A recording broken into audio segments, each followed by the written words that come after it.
eu não vou ver lá os comentários.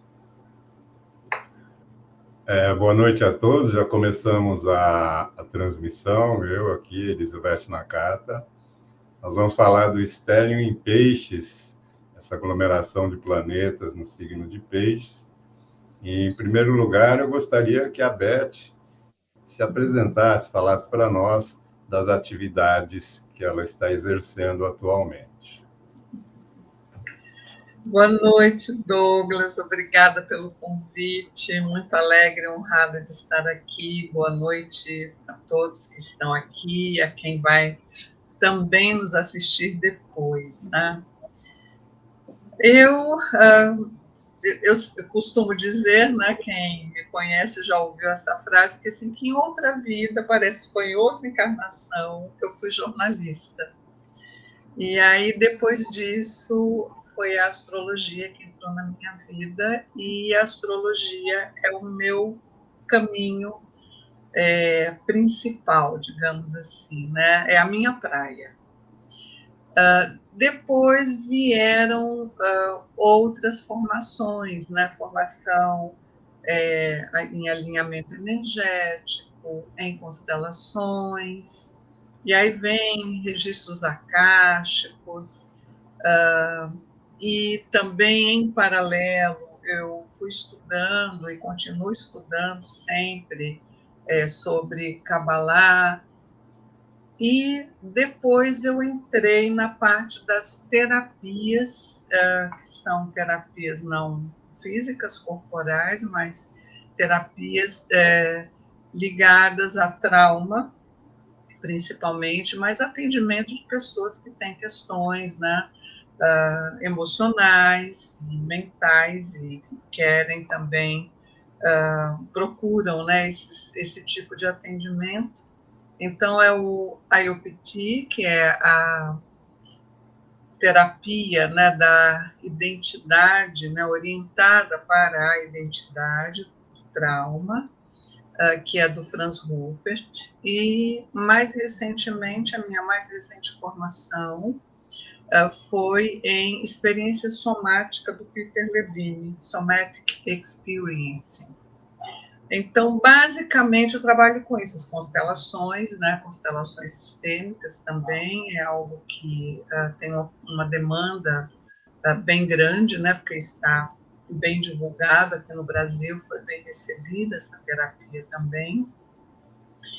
E então é isso. E na astrologia tem as áreas de especialização, né? Aquelas que eu gosto muito, né? Que principalmente na parte de astrologia infantil, de astrologia vocacional, astrologia pessoal, previsões, né?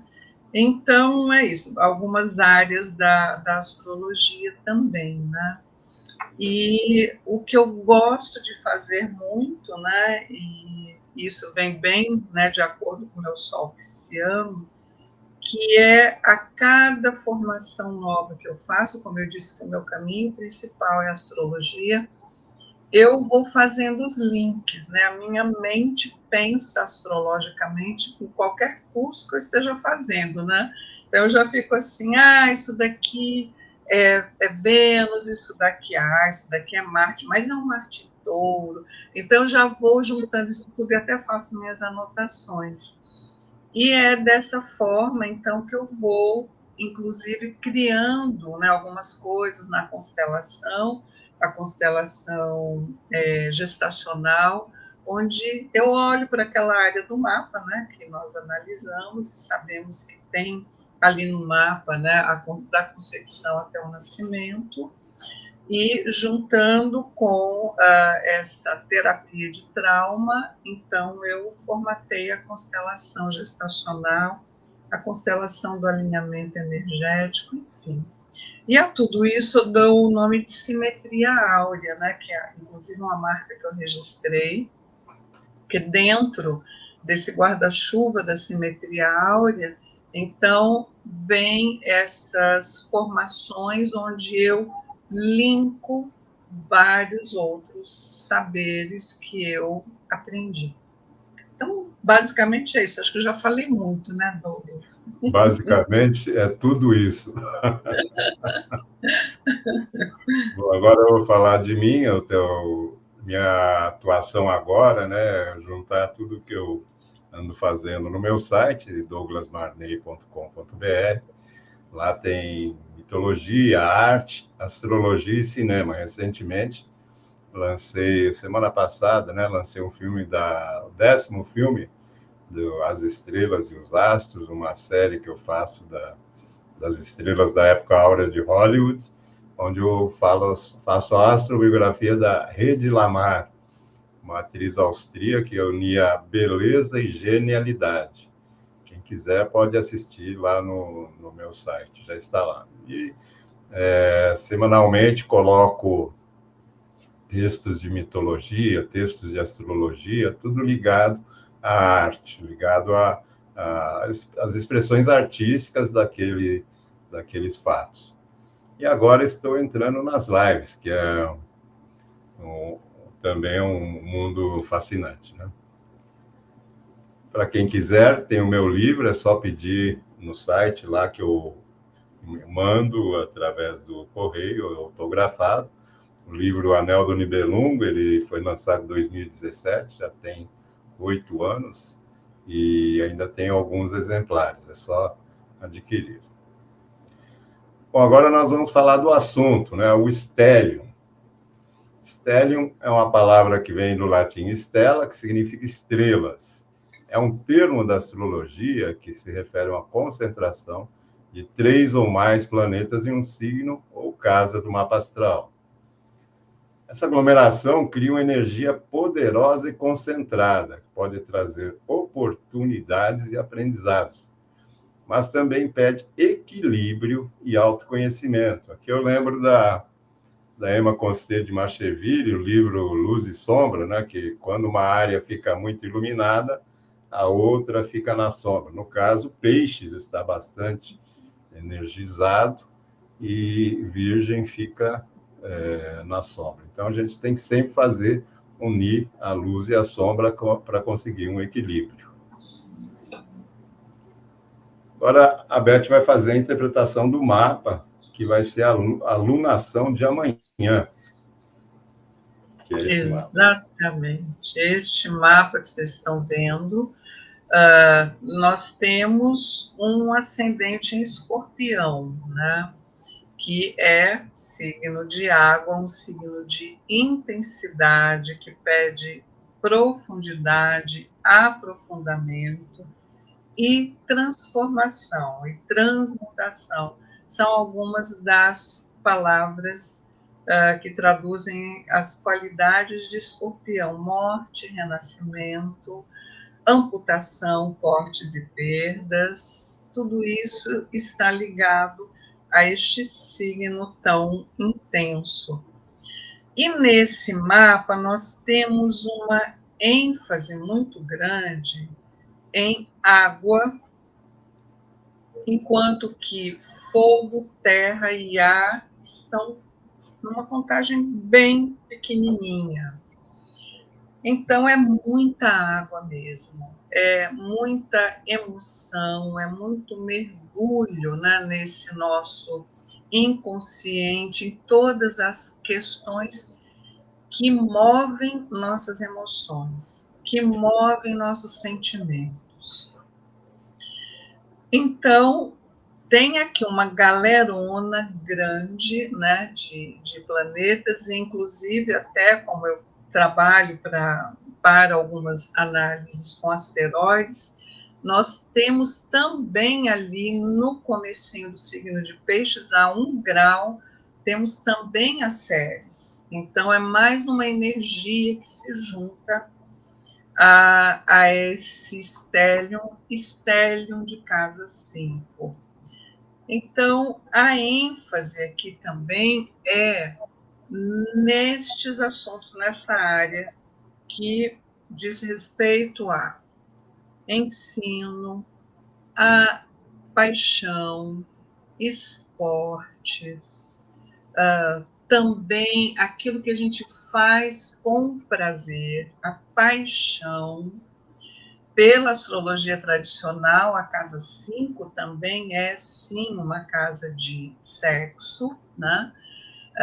Onde a gente ativa a libido. Eu falo que a casa 5 é assim, é quando você conhece a pessoa que fala, sabe, mexeu com a minha pele, aqui os pelinhos arrepiaram. Então, quando tem aquele desejo, aquela intensidade de desejo, às vezes primeira troca de olhares que sai faísca, isso é o desejo da casa 5. É aqui que as coisas começam, né? Os romances começam. Então, tudo isso está muito ativado. Temos já aqui, né, em seguidinha, que alguns dias depois, começando o carnaval. E nós sabemos que no carnaval a gente canta, a gente dança, e a gente se solta, e a gente solta também algumas daquelas amarras, né?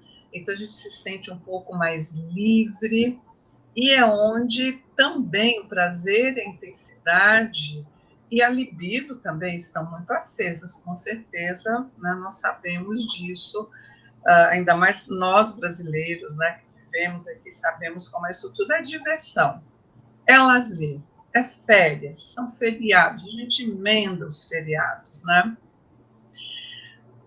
Então, já isso daqui vai estar nesse foco. E quando nós falamos deste signo de peixes, falamos de música, do cinema que o Douglas acabou de comentar, porque é muito audiovisual, né? Esse audiovisual, símbolos, isso tudo está muito remexido aqui na nossa cabeça. Quem não vai para a folia, geralmente vai para um retiro. Tudo isso é peixes, né? Então vamos aqui olhar para nosso mundo interior, né? Vamos nos conectar com algo fora da matéria, com espiritualidade. Tudo isso está nessa energia dessa alunação. É bom a gente só dar uma ressaltada aqui que nós temos alguns desses planetas aqui do externo que não estão muito à vontade. Temos um Mercúrio que ele está em exílio. E esse Mercúrio também está sob os raios do Sol. Saturno também está sob os raios do Sol. O que é isso? Vamos traduzir do astrologuês para quem está aqui e não é um conhecedor de astrologia mais profundo. Eu costumo dizer que, assim, sob os raios do Sol, eles estão perto do Sol, mas não muito perto. Já estão um pouco mais longe. É como alguém que teve uma virose grande, forte, e que, assim, já passou aquele pico, já está chegando na recuperação, já consegue comer alguma coisa, já consegue sentir um pouquinho de energia, mas não se recuperou 100%. Então, esses planetas estão um pouco assim, tá? Neste mapa também temos essa Vênus em Áries, que é uma Vênus que está em exílio também, né? Porque ela rege o signo de Libra e ela está em um signo onde não está tão à vontade assim. A gente pode pensar nos planetas como sendo pessoas, porque eles têm funções, né? Então, o que é uma Vênus em exílio? Ela estava no território dela em Libra, e aí houve uma invasão ali e ela precisou sair correndo para um outro país. Neste país, não é um país que é tão amigo, que ela conhece a cultura, que ela gosta da comida, que ela está sendo muito bem recebida, ela está ali meio que porque tem uma embaixada libriana naquele país de Áries. Então, é meio assim que a gente considera essa dignidade que é exílio. Temos um Marte também que não está muito legal. Esse Marte está em queda também. Por quê? Ele já está em um país onde tem bons acordos diplomáticos, ele até gosta da comida, mas aquela parte da cultura em geral não lhe é muito, não tem muita afinidade. Então, esses planetas não estão ali tão bem, certo? E, para completar, temos um Júpiter, que também está em exílio, né? Na mesma condição, né, de uma Vênus, porque está oposto ao signo que ele rege. E eu gosto sempre de levar para análise também a regência tradicional, porque antes de se descobrir Netuno, e nessa astrologia que nós estamos aqui praticando, nós incluímos Netuno como regente de peixes, mas antes da existência de se ver o Netuno, era o Júpiter que regia também este signo de peixes. Então a gente vê que já tem ali um caldeirão de planetas, alguns bem, outros não muito bem, e o único aspecto aqui que é de tensão, que pede um ajuste, é Sol e Lua em uma quadratura com Júpiter. Então vamos pensar num signo de peixes que é tanta água, né? Tanta emoção, tanto desejo de ajudar, tanta generosidade. Em quadratura com Júpiter, isso fica um pouco over. Então, nós podemos ter um excesso de emoções aflorando.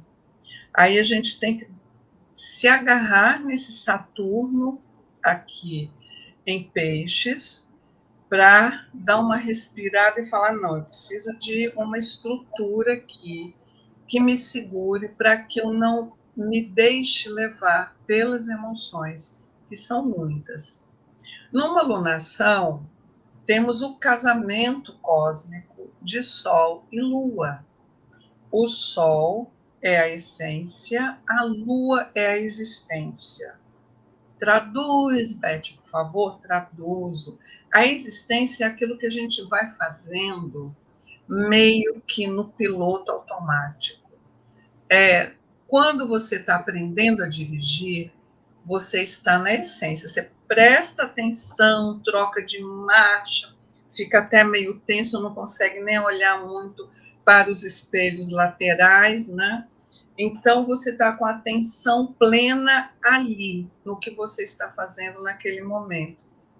Quando você adquire prática, você liga o carro e vai embora, e automaticamente você conversa, você ouve música, e vai indo, e olha, claro, vou trocar de faixa, eu dou uma olhada, mas você está meio que no automático, que é algo já aprendido e que você faz daquela forma sempre. Então, quando junto esses dois, esse Sol traz uma Lua nesses comportamentos que a gente tem aprendidos e que a gente faz automaticamente. E que às vezes queremos mudar, fazer diferente, mas nem sempre é possível. Então, com essa luz do Sol, é possível prestar atenção e falar: ok, aqui eu posso mudar. Por isso que nós trabalhamos a alunação na casa do mapa onde cai. Então, se você conhece seu mapa, veja esses graus, 9 graus e 40 do signo de Peixes, em qual casa do mapa cai. Então, naquela área, você tem essa clareza para olhar para aqueles assuntos e poder fazer diferente algo que ali lhe desgoste. Ou fazer, né, um plantio, alguma ação que essa ação vai estar de acordo com assuntos da casa. Então, nós olhamos para isso tudo, mas é um estéreo. Então, por isso, muita atenção, porque é muita água mesmo. Então, a tendência é para confusões, para enganos. Mercúrio está aqui em conjunção com Saturno, em conjunção com Netuno, pode trazer sonhos, mas pode trazer também medos, porque o Saturno é restrição. Pode trazer algumas fobias aqui, né? Mesmo porque a gente tem um regente da casa 12 numa casa 6. Então, traz para a luz de uma casa 6, de um cotidiano, aquilo que está na nossa sombra do inconsciente, além da sombra natural, né, como o Douglas falou no início, de Virgem, porque há um enfoque muito grande aqui no Peixes, né? Então, isso é assim, é uma degustação dessa lunação. Se o Douglas quiser acrescentar alguma coisa, por gentileza, que depois a gente vai falar mais um pouquinho ainda desses aspectos planetários. Então, vou acrescentar aqui a interpretação desse mapa, utilizando a árvore dos dispositores, que é um acessório para a interpretação do mapa.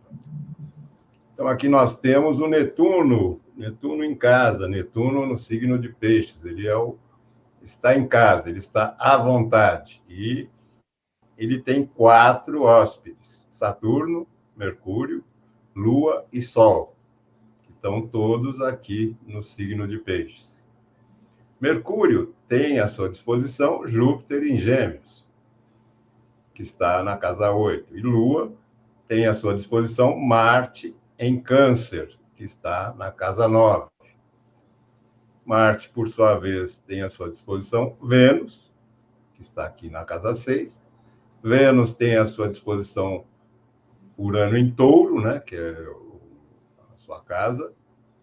E Urano tem à sua disposição o Plutão em Aquário, que está aqui vamos dizer assim, o astro dominante do tema, que está mais próximo de uma das cúspides, né? E, por sinal, ele é o regente do ascendente. Então, o Netuno, ele é o chefe, ele manda, ele tem 4 assessores diretos, depois vai tendo outros assessores, até que o Plutão, aqui embaixo, ele vamos dizer assim, é o office boy, né? Que não manda em ninguém, só cumpre ordens. Ele é também chamado, esse planeta que fica... Se o planeta de cima é chamado de dispositor geral, o planeta de baixo é chamado de válvula de escape, por onde as tensões elas são dirimidas. E ele estando aí na cúspide da casa 4, pode ser que promessas de mudanças venham por aí, mudanças de base mesmo nas pessoas e também na configuração, precisa ver na astrologia mundial como que isso aí funcionaria. Eu vejo isso daí como se fosse um jantar de despedida de Netuno. Ele convida todo mundo, que ele, dia 30 de março, ele entra em Áries, fica até 22 de outubro em Áries, e depois volta para Peixes para finalmente ingressar definitivamente em Áries no dia 25 de janeiro do ano que vem. Então, ele está aqui em Peixes desde 2012, 13 anos. Então, um longo período de Netuno em Peixes, no qual todas as questões tivemos a pandemia também, que é uma dos efeitos causados por Netuno, né? Quando você não cuida muito da saúde, existe essa pandemia, pelo que a gente se lembra, foi o que mais impactou a todos diretamente. Ficamos fechados em casa, né? O Netuno é o regente da casa 12, então foi o que mais impactou nesse período de 12 anos que ele está aí em Peixes. E o Plutão sempre prometendo, nesse mapa especificamente, regente do ascendente, próximo da casa 4, prometendo áreas de mudanças. Talvez todas essas mudanças de planetas, de signos que irão acontecer esse ano. Então, essa talvez seja assim uma fechamento para se preparar para as mudanças que vêm. Amanhã vocês vão poder ver a Lua no fim da tarde, Vênus vai estar aparecendo, talvez consigam ver Saturno, e bem próximo do entardecer, quando o Sol está se ocultando, talvez consigam ver Mercúrio. Só não sei se vai ter esse avião passando nesse momento, mas é um cenário semelhante a este. Então, fiquem atentos ao pôr do Sol amanhã, para que talvez dê para ver um belo espetáculo. Espero que não tenham nuvens, né, para atrapalhar. Então, vamos falar agora de Netuno, né? Netuno, nós estamos falando. Netuno, quem é Netuno? Netuno, na mitologia grega, era o rei dos mares. Então, começar da teogonia de Hesíodo, né? No começo era o caos, depois foi feita a Terra, o Uranus, o céu, o Tártaro, e o Uranus, o céu, se encontrava com Gaia e criava um monte de filhos, só que ele escondia no Tártaro. Aí a Gaia se revoltou e pediu para alguém tomar alguma atitude. E quem tomou a atitude foi Cronos. Aqui nós temos a mutilação de Urano por Saturno, né, de Giorgio Vasari. Cronos castrou o Saturno, castrou Urano, e tomou o poder. Só que veio uma profetisa e disse que ele também seria destronado por um filho dele. Então, ele passa a devorar seus filhos nesse inteirinho. Devorou 5. O 6º, que foi Zeus, foi escondido, e ele cresceu, e depois veio lutar junto com os irmãos, conseguiu que os irmãos fossem regurgitados por Saturno. Teve aquela guerra dos deuses e os titãs, que durou 10 anos, e no final, o Zeus triunfou. Zeus e os 2 irmãos, Hades e Poseidon. Aí tem as cenas da guerra, né? Júpiter fulmina os gigantes. E no final, essa pintura do Caravaggio, nós temos aqui, né, Poseidon e os cavalos, Hades com o seu forcado e o cão de 3 cabeças Cérbero, e do lado de cá, Zeus com sua águia. Então, eles dividiram o mundo. Zeus ficou com os ares, Hades ficou com o mundo subterrâneo, e o Poseidon ficou com os mares. E aqui, ele dominando os mares, sempre com os cavalos. E no alto, veio um WhatsApp do irmão dele, aqui um raio, falando que está na hora de tomar alguma atitude. E aqui um filho dele, Triton, que nós vamos falar, fazendo sinal com a concha. Agora a Beth vai falar de inconsciente coletivo e sonhos. Que é outra faceta, né, dessa energia pisciana. Aí tem uma gravura do Christian Schlow, e ele tem várias gravuras e são todas assim muito essa energia, essa vibe onírica, né? É muito interessante. Eu procurei, mas não consegui encontrar ainda os dados dele para o mapa, porque ele deve ter uma coisa de uma lua muito forte, um Netuno muito forte. Enfim, inconsciente coletivo e sonhos. Isso vem deste mundo onírico do Netuno. Nós sonhamos. A casa 12 inconsciente também é aquela casa onde estamos, né, adormecidos, onde dormimos, a qualidade do sono. Nós olhamos na casa 12 do mapa natal, que se temos a mandala de repouso, como, né, eu falo, o Peixes vai estar ali na casa 12. São sonhos e são os pesadelos também, mas, enfim, é o que o nosso lixão inconsciente costuma colocar para fora, aflorar, enquanto nós dormimos. E é esse o inconsciente pessoal e o inconsciente coletivo, pisciano também. Vamos lembrar que Peixes, principalmente na visão da astrologia cabalística, diz assim: cada signo que precede, né? Então ele integra, ele traz em si um pouco do antecedente e incorpora as suas qualidades e assim vai indo. Então, quando a gente chega ali em Peixes, nessa visão, Peixes está integrando todos os outros. E no seu eixo, nós temos Virgem, que é aquilo que discrimina. Então, aquela famosa frase, somos todos um, fala muito desse eixo, onde eu tenho o meu pessoal, que está também conversando com esse todo coletivo. O casamento do Sol e da Lua na alunação vai trazer, então, uma clareza para esse inconsciente, vai lançar uma luz nessa sombra.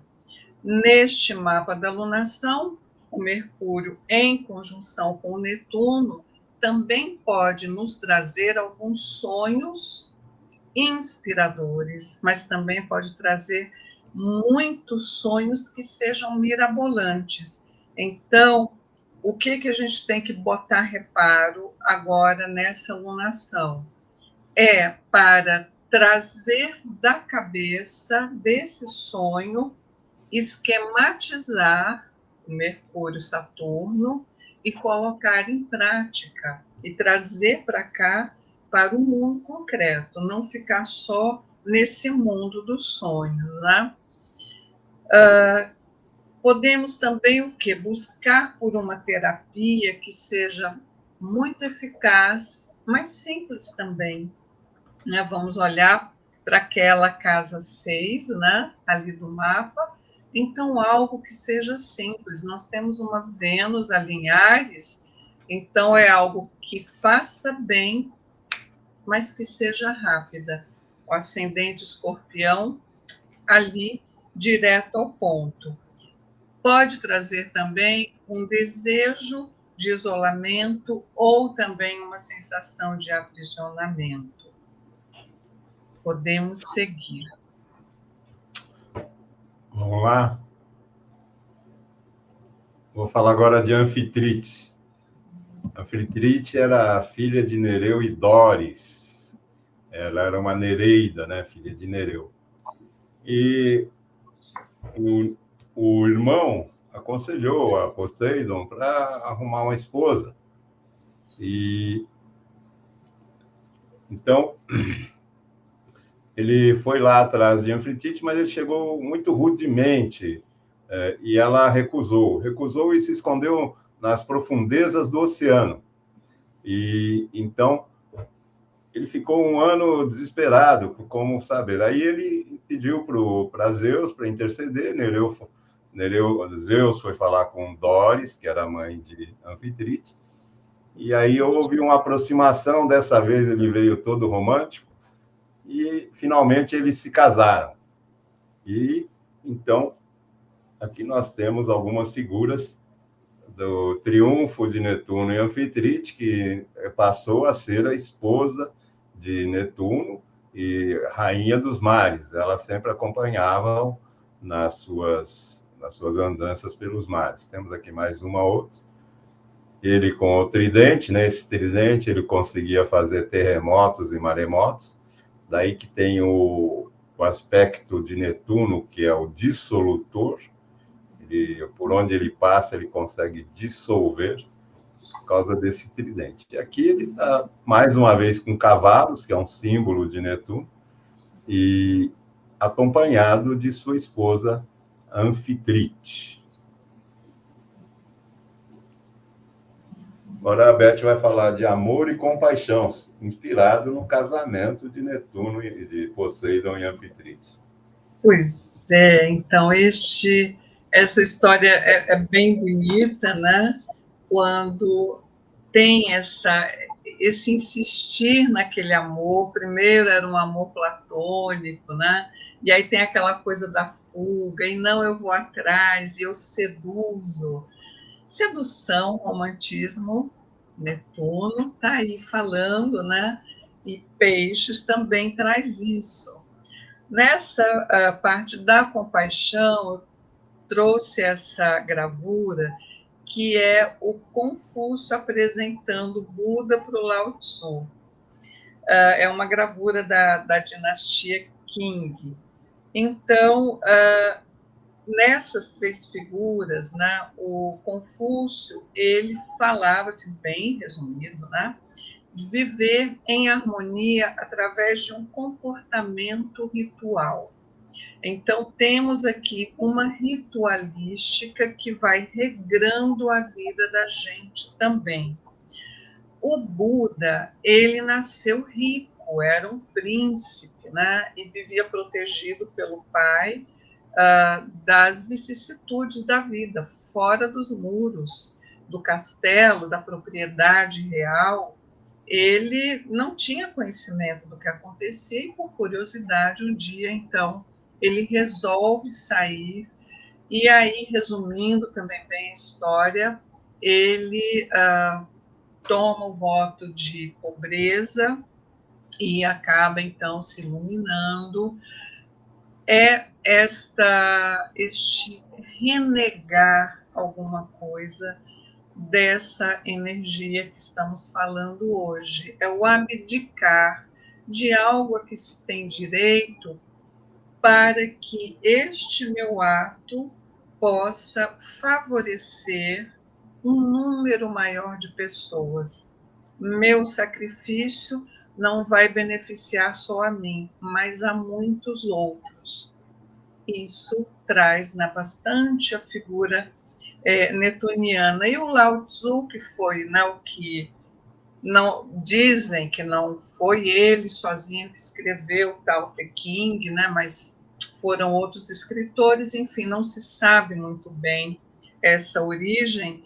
Ele falava da existência de um princípio supremo, que era o Tao, né, o caminho, esse caminho que rege o curso do universo. E ele também é muito associado, ele era um eremita também, né? Então é associado a isso, o sair do mundo para ajudar o mundo. Então, por amor à humanidade, eu vou e me sacrifico. É o sacrifício crístico também, né? Para o bem de todos, então eu entrego a minha vida. Nesse mapa, nós temos essa compaixão demonstrada através da comunicação, do ensinamento e da paixão, que é o Mercúrio, Saturno, Mercúrio, Netuno.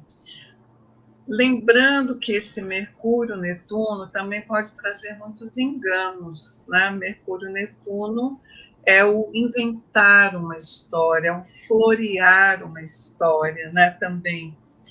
E trazendo, né, com este Netuno, enganos e desenganos, ilusões e desilusões. Só se desilude quem foi iludido, né?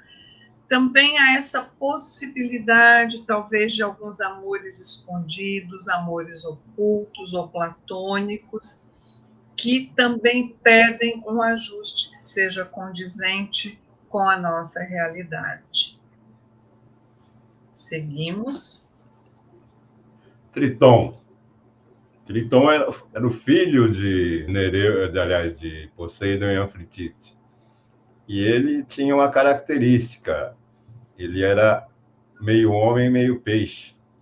Aqui o vemos soprando uma concha junto com Poseidon numa uma escultura do Bernini, no qual falta o tridente. Mas dá para ver que tinha um tridente aí, não sei onde foi parar, né, com o correr do tempo. Então, ele é um ser híbrido. Apesar de ser filho de pessoas normais, ele nasceu híbrido. Talvez pela influência do meio onde o Poseidon vivia. E mesmo assim, aí ele, junto com uma sereia, mesmo com esse corpo diferenciado, ele era o preferido de Poseidon. Era o filho que o acompanhava em todas as suas empreitadas, estava sempre com ele, e ele, claro que ele também tinha as suas aventuras amorosas, aqui no caso, com uma semelhante, né? As sirenas, aquelas que cantavam e encantavam os marinheiros, e os portavam para o seu reino. Então, esse amor entre Netuno e Anfitrite, né, que gerou esse filho diferenciado, porém, eles dedicaram o mesmo amor, embora ele tivesse essa característica. Inspiração. Vamos lá, arte, música e poesia, né? Aqui nós temos o mais inspirado de todos os signos. Sorry, os outros, mas é aqui que nós temos isso tudo, como eu já citei lá no começo, todo esse mundo do audiovisual, cinema, não é tanto o teatro, embora é uma arte também, mas o teatro a gente leva um pouquinho mais para o leão, né? Porque tem o ator ali no centro das atenções, né? E tem a plateia, né? E já bem ao gosto, né, netuniano, quando é o filme, veja bem, o Douglas está pegando atrizes que já faleceram há um tempo, filmes de quantos anos, né, Douglas? Que estrearam. Década de 40 e 50. Pois é, 30, então, 40. E a gente continua assistindo, acessando e se deleitando, né, com aquelas performances, com as histórias, filmes que a gente vê e torna a ver que passam gerações como filmes famosos, continuam. Então, isso é esse Netuno. A pessoa não está mais ali, mas ela está. Então, essa ilusão, eu acho muito lindo esse contraponto de uma realidade com o sonho. E a gente, quando está vendo um filme e que se emociona, não é? É essa conversa da emoção com alguma história que nem sempre tem a ver conosco, nem sempre faz um link ou é um gatilho, né? É a canalização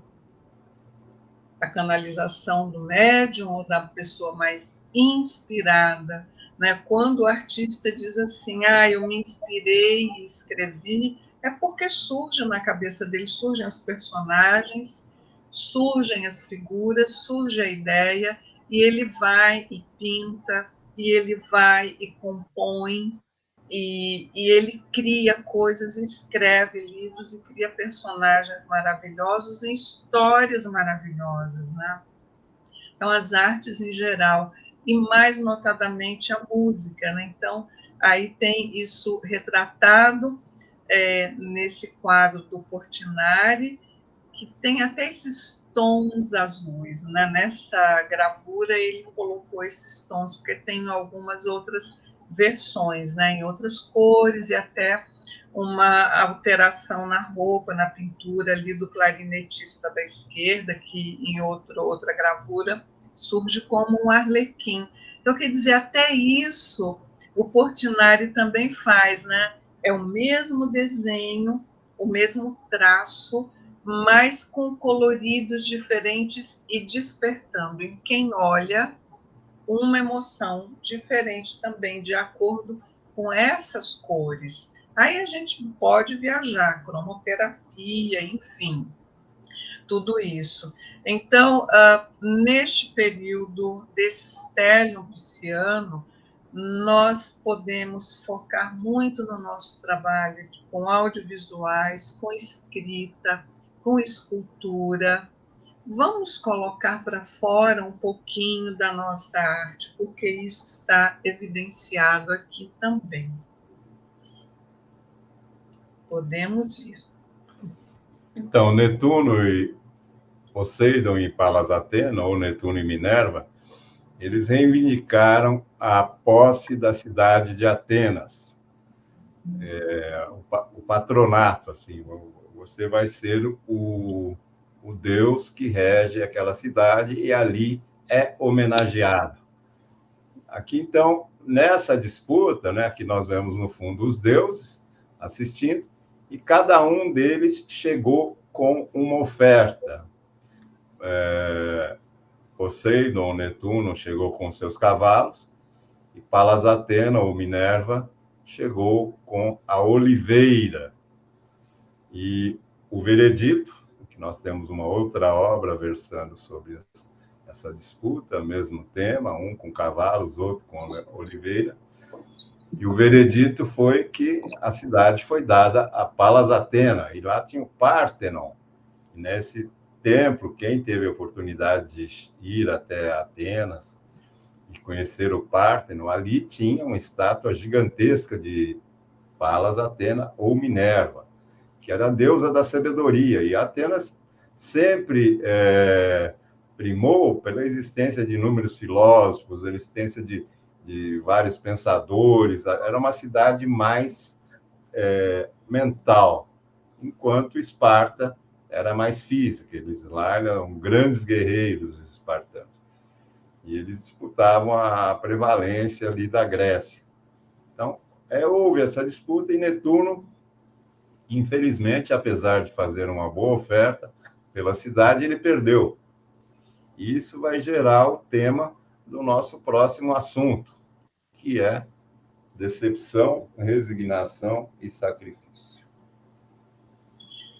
Que são, né, os temas mais sensíveis aqui desse stélio pisciano. E nós temos no mapa as decepções, que são com Saturno e Netuno, que estão ali juntinhos, porque enquanto um quer ir embora, se infiltrar, se espalhar, o outro vem e está ali tentando conter, né, toda essa vontade, esse desejo de simplesmente ir embora, né? Temos uma fala mais dura, a gente pode ter um discurso, né, uma fala mais dura, que é usando o Mercúrio, né, com Saturno, e também a questão do sacrifício, que é o Mercúrio com o Netuno. Então, tem uma história da Bíblia, né, que é bem interessante, que é o sacrifício de Abraão, onde ele vai sacrificar o seu filho Isaque.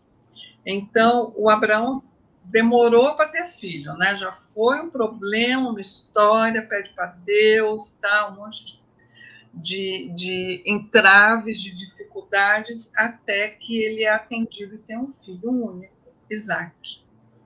E aí, de repente, um belo dia, o Isaque ali adolescendo, e o Abraão ouve a voz de Deus e o pedido para que sacrifique o seu único filho. E vem aí, não sabe, né? Provavelmente não, pelo relato bíblico, não há decepção, mas há resignação. Eu obedeço aquele que me proporcionou um filho, está pedindo meu filho, eu vou me resignar, eu vou sacrificar. E aí já vem o engano, né? Porque o Abraão não conta para o Isaac, para o filho, o que acontece. Fala, nós vamos fazer um sacrifício. O sacrifício era feito com cordeiro, com ovelha. Então, pega a madeirinha, né? Pega os apetrechos, pega 2 servidores e vai com o filho, nós vamos subir lá no monte vamos fazer o sacrifício. E o filho até pergunta, onde está a ovelha?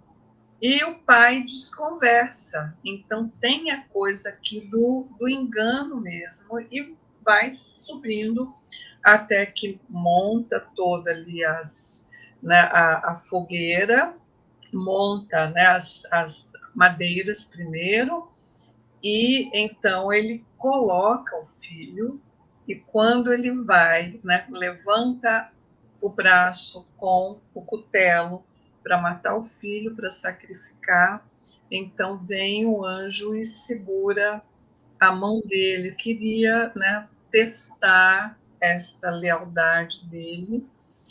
Então, são temas que são os temas piscianos, os temas netunianos também.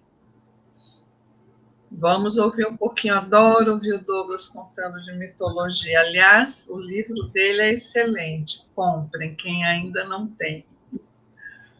Vou falar agora de Dioniso, Baco, né? Dioniso é aquele que nasceu 2 vezes. O que aconteceu?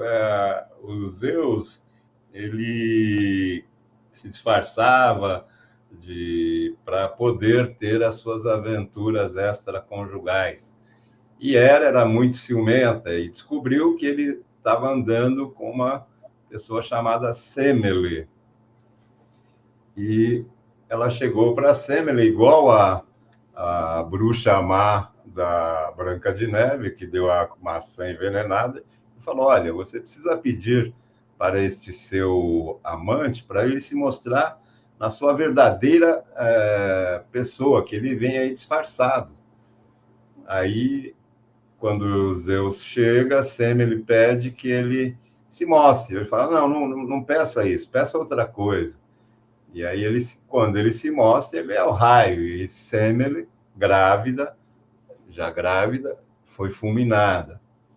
Então, Zeus pede para Hermes, né, que era o seu assessor direto, para tirar a criança do ventre de Semele e costurar na sua coxa. Então, ele nasceu ali uma vez e depois ele nasceu pela segunda vez. Hera continuou perseguindo por diversas, ele foi para a Ásia, foi para diversos locais, sempre perseguido por Hera. Mas aí ele aprendeu a cultivar a uva e fazer o vinho, como temos aqui nessa representação de Caravaggio, de Baco ou Dioniso, né? E em uma de suas andanças, ele encontra na ilha de Naxos Ariadne, que fora abandonada ali por Teseu. Ariadne havia ajudado Teseu a matar o Minotauro, o fio de Ariadne. Ela fornece o fio para que Teseu entre no labirinto, amarrou o fio na porta.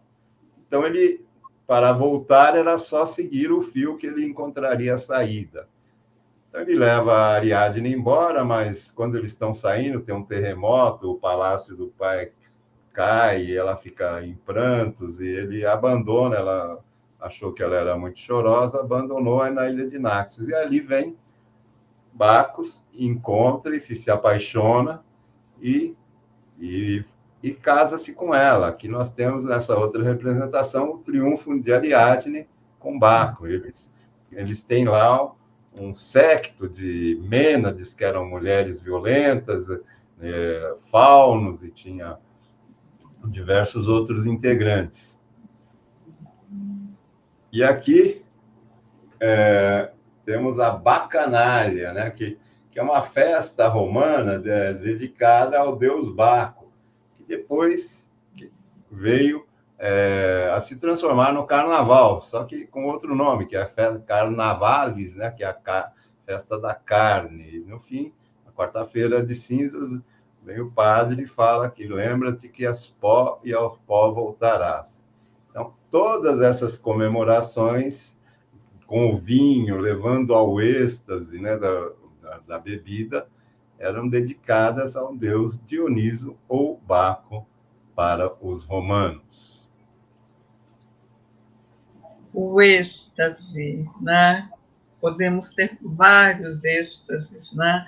Um deles é este, né, através do corpo físico, do vinho, Então, lembrando, né, o Dionísio ele reunia, né, uma galera ali de amigos, eles se embebedavam e sonhavam, enfim, soltavam essas amarras, né, e ficavam felizes, enfim, e para estes prazeres da carne, então, se chegava a esse êxtase.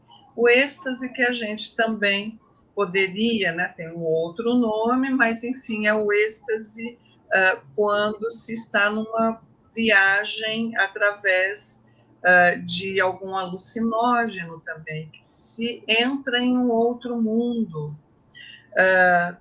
E é interessante ver que a gente tanto tem, né, essa história de reunir um grupo, né, com uma finalidade de alcançar algum êxtase, que nós também temos, né, o Jesus que reunia os seus apóstolos e também através da palavra, né, fazia com que eles também se sacrificassem, com que eles abandonassem suas famílias, seus bens terrenos e também visando atingir o êxtase espiritual. E o êxtase nos traz a Santa Teresa d'Ávila. Ela acaba, né, ela tinha suas visões e então ela entra, né, nessa ordem carmelita e ela fica horrorizada porque ela pregava, né, ela achava que tinha que renunciar aos bens materiais todos, a todo conforto, e viver uma vida, né, de ascetismo. Então, ela vai e reformula essa ordem, inclusive cria a ordem dos carmelitos, quando começa também a englobar, né, os homens, né, os religiosos, dos carmelitos dos pés descalços. E pés, nós sabemos que é algo ligado a peixes, né? Então, é interessante a gente notar esse simbolismo se apresentando. Ela, quando estava em oração, quando estava enlevada, ela atingia um êxtase, e esse êxtase, ele se assemelha muito ao êxtase orgástico, ao prazer sexual, quando se atinge o orgasmo. E aí nós também temos alguns símbolos, as noivas de Cristo também que se entregam virginais, né, a este amor divino também. Também a Santa Teresa d'Ávila, ela se autoflagelava.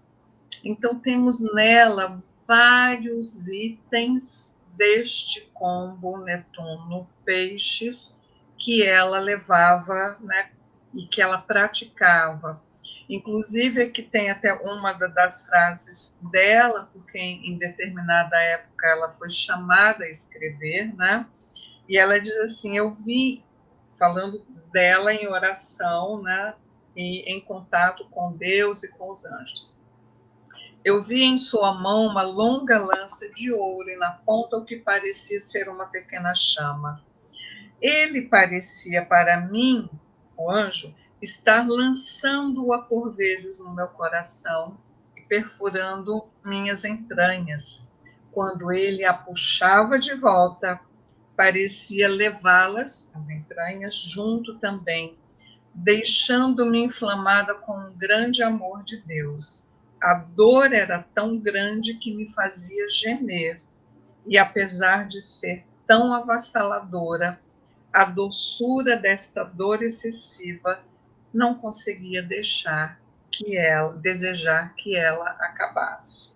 Então eram assim os êxtases, né, desta nossa Teresa d'Ávila. No mapa nós vemos ainda algo que é este nodo norte em Peixes, nodo sul em Virgem, o que deve ser deixado, mas é aquilo que foi aprendido. Então, eu vejo muito no eixo nodal assim, o que eu já aprendi, o que eu trago de ferramenta. Eu não preciso jogar fora, mas eu devo usar essas ferramentas para que eu siga nesse novo caminho que o nodo norte está me apontando. De novo, lembrando do que o Douglas falou, a sombra. Então, olhar para isso, essa sombra virginiana do detalhe, até da crítica, mas da crítica construtiva, para se aperfeiçoar. Isso tudo está nessa sombra. Eu tenho que olhar para ver o que disso eu tenho como uma competência, como uma ferramenta, e trazer para que eu possa servir aqui no Peixes, né? Neste nodo norte. Então, são os ideais de paz, de bem-estar, de harmonia e de comunhão. Amém. As duas regências de Peixes, né? O Peixes, aqui, tradicionalmente, Peixes foi regido pelo planeta Júpiter, sua segunda casa, e por vários séculos essa regência se manifestou, até que em 1821 um acontecimento mudou os fatos. Neste ano, Alexis Bouvard publicou tabelas astronômicas da órbita de Urano que tinham desvios substanciais. Bouvard levantou a hipótese de uma existência de um corpo desconhecido que perturbava a órbita por meio da interação gravitacional. Em 1843, John Couch Adams calculou a órbita de um oitavo planeta que pudesse explicar o movimento de Urano. Ele enviou os cálculos a Sir George Airy, o astrônomo real britânico, que as rejeitou com alguma frieza. Entre 1845 e 46, Urbain Le Verrier, independente de Adams, rapidamente desenvolveu seus próprios cálculos. Então, Airy, ao ver a publicação dos cálculos de Leverrier, solicitou que o Observatório de Cambridge procurasse o planeta. Enquanto isso, Leverrier escreveu ao astrônomo John Gottfried Gale, do Observatório de Berlim, para que procurasse o planeta. Na mesma noite que ele recebeu a carta de Leverrier, em 23 de setembro de 1846, Netuno foi descoberto por Gale. Leverrier rapidamente propôs o nome Netuno. Em poucos anos, Netuno tornou-se um nome internacionalmente aceito. Na astrologia, Netuno tornou-se o regente do signo de Peixes, após a observação de seus efeitos em trânsito de mapas de pessoas ou países. Aqui eu queria acrescentar que eu vejo a diferença entre a regência de Júpiter que ele continua regendo a casa 9, que é a parte da religião instituída. Enquanto Netuno, regendo Peixes, ele vai mais para a espiritualidade. Então, nós vamos ver agora a Beth falando de religiosidade e espiritualidade.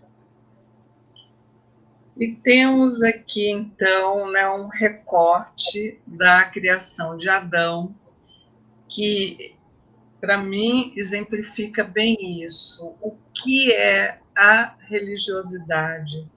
Essa parte humana onde nós ritualizamos, onde nós vamos hierarquizando, né? Então, padre, cardeal, bispo, arcebispo, enfim.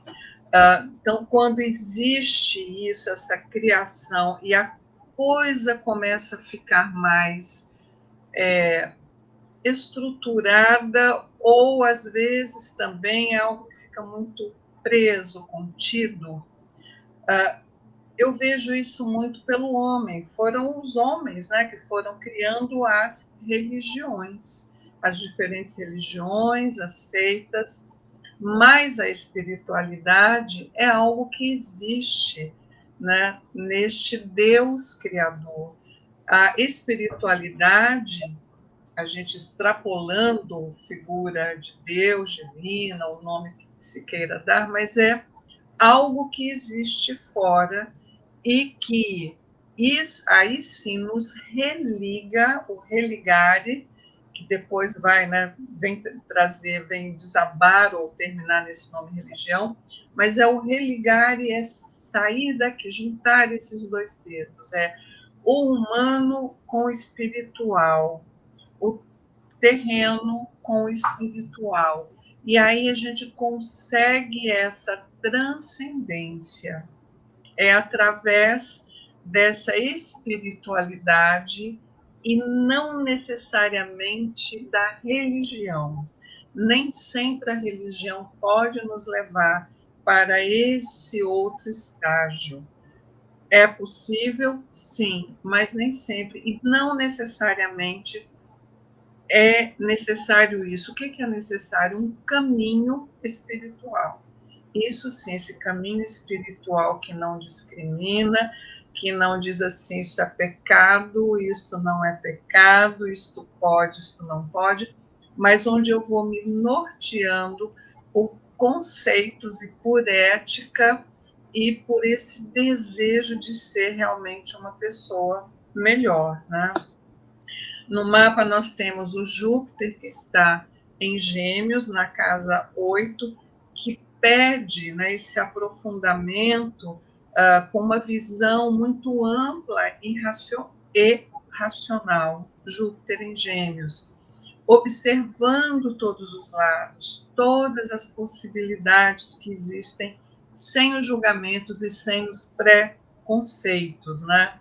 Então, a espiritualidade do Netuno nas casas 5 e também já valendo para a casa 6, passa esse discurso mercurial para a praxis. Então, como é que eu trago essa espiritualidade também para a minha vida, para o meu dia a dia? Como é que eu vivo a espiritualidade?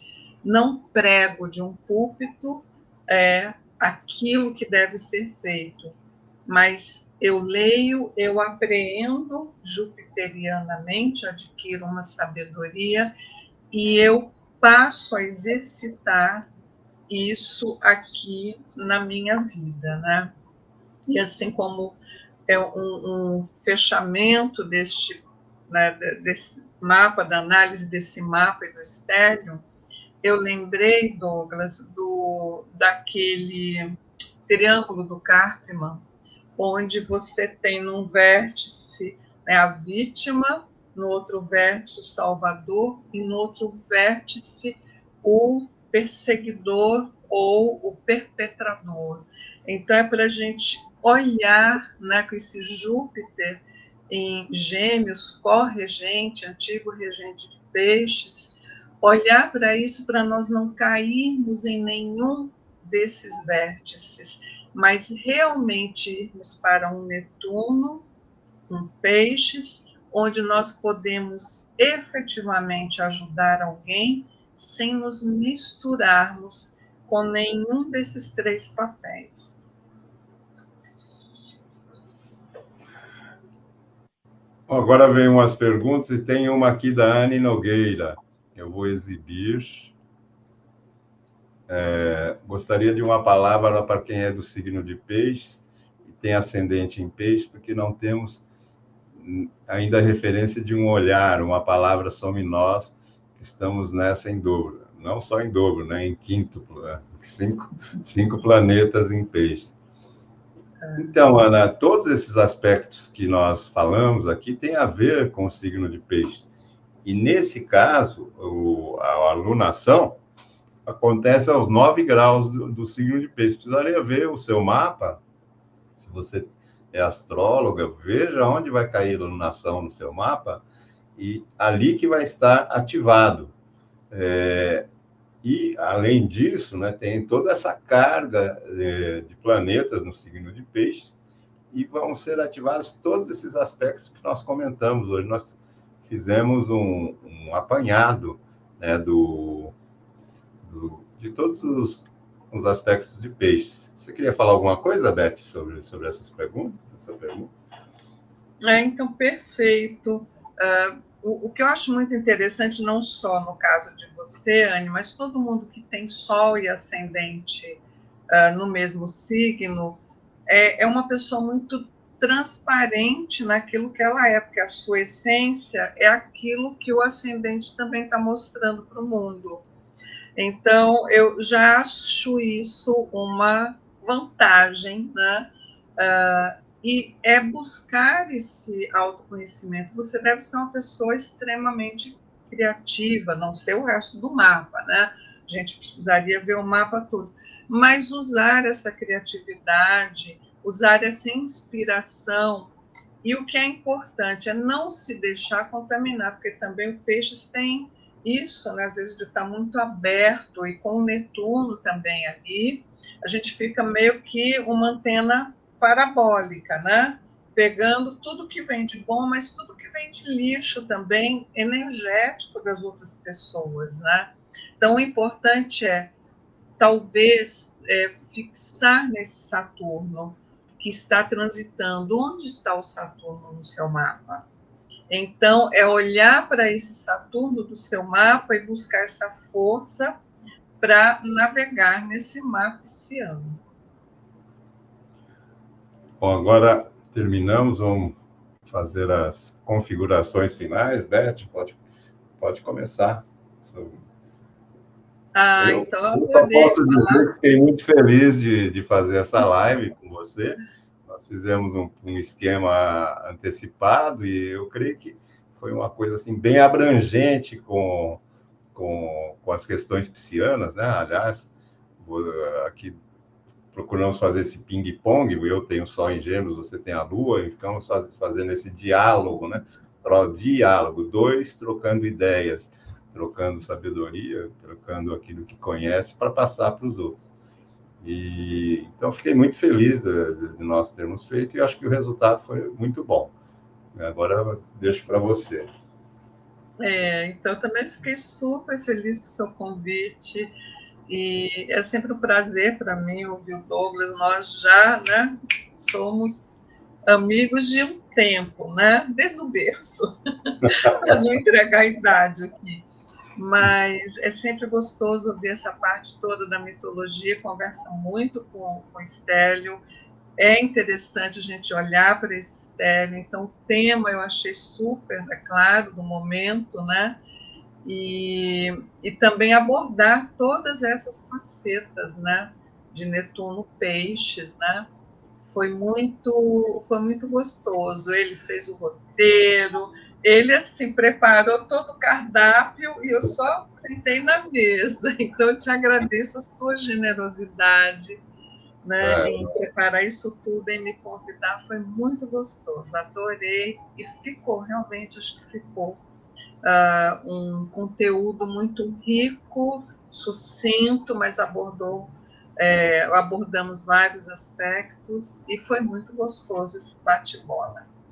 Obrigada. Queria agradecer aqui aos participantes, Luciana Luiz, Luísa Faraco, Gisélia Alá, que já, a Gil Stephanie, Anne Nogueira, Maria Tereza e outros que também estiveram aqui, porém não deixaram comentários. É isso, Beth. Então, beijo para todas essas queridas, esses queridos que estão aí. Tá bom, um beijo e vamos em frente, né? Posso contar que você vai fazer aniversário em breve? Pode, continuo aguardando uma festa surpresa. Feliz aniversário, feliz revolução para você. Obrigada, Douglas, querida. Um beijo, então.